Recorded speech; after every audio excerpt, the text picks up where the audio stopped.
Well, here we are again with the Ron Millonario XO, which is probably one of the most serious lightning rods for adulterated products ever made. And there's no surprise about that. I mean, it's calculated to be about 45 grams per liter of sugar added to it. And there aren't very many rums with more than that. I think there's the A.H. Rees Demerara, or sorry, the Navy Special from Denmark that was calculated once to be 95 grams per liter of sugar. I don't know what the fuck that is. I mean, that's got to be some kind of craziness. That's not even a rum anymore. That's a liqueur, right? But this one for 45 is really just a bit too much. Now, we've talked about the Ron Millonario Solera 15 already. And that was kind of light. It was an easy sipper. That was about 32 grams per liter sugar. I didn't tell you that at the time, but that's what it is. Uh, it's funny, but there's actually quite a bit more to this than I initially thought. And Fabio and I have had this discussion many times. For the record, Fabio Rossi was the owner of Rum Nation. He sold it to some Danes several years ago, but he did keep the Ron Millonario brand because he had specifically sought it out to have a sort of like a soft, easy, delicate, but yet complex sipping rum that could take Zacapa 23 from Guatemala on its own terms and just beat the shit out of it. And I don't know whether he succeeded at that. Certainly Zacapa, which is I think, owned by Diageo, is more than holding its own against this. But this thing still sells, with good reason. It's tasty as bloody hell, right? So what does it taste like, though? Well, it's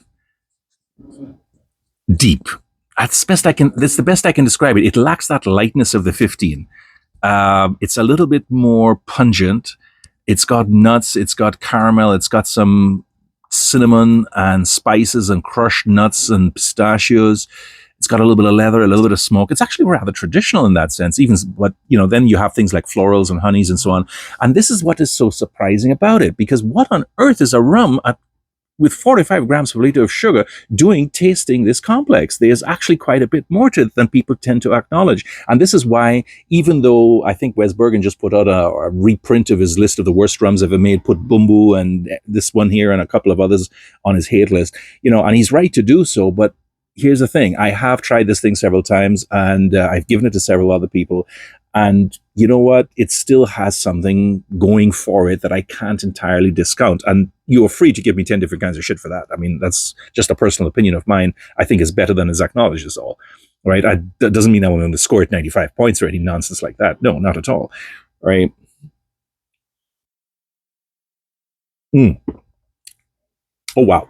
So tasting pretty much continues on that vein. It's quite a bit, it's got some interesting stuff going on there that I quite like. The sugar is becoming really self-evident now. It just kind of sticks to your tongue in the back of your throat, and in a way that is somewhat unpleasant. And this is why I would mark it down, where I should just rescore it now. On the other hand, I actually do believe that the little bit of complexity that the sugar doesn't mask, and that's always been the problem with sugar for me, it dampens down complexity, right? And a little bit more assertiveness, which I don't like. It shouldn't have to do that because the rum should stand on its own. But beyond that, you are getting some walnuts, some cinnamon. There are notes of brine and honey and olive or two. Not a whole lot. Sharper flavors almost completely missing here. Citrus, it's sensed from afar. That's about the best I can say about it.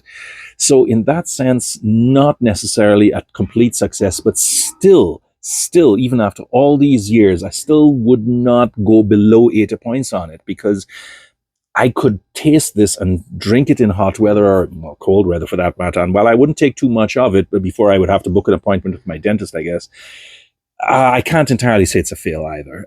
That's a controversial opinion. I know there are great, strong passions about it, but at least the information is out there as to what I think, what other people think, what the sugar levels are, and what kind of a rum it is, where it comes from, and so on. For what it's worth, as far as I know, this is column still spirit, but I do have a feeling that, like the Cartavio XO, there's a little bit of pot still in there from somewhere. And if it is indeed made by the same distillery that makes the Cartavio, which is Distillerías Unidas in Peru, just north of Lima, then that makes perfect sense because they do have a John Doerr pot still in there from which they get stuff that they would mix into their own Cartavio, right?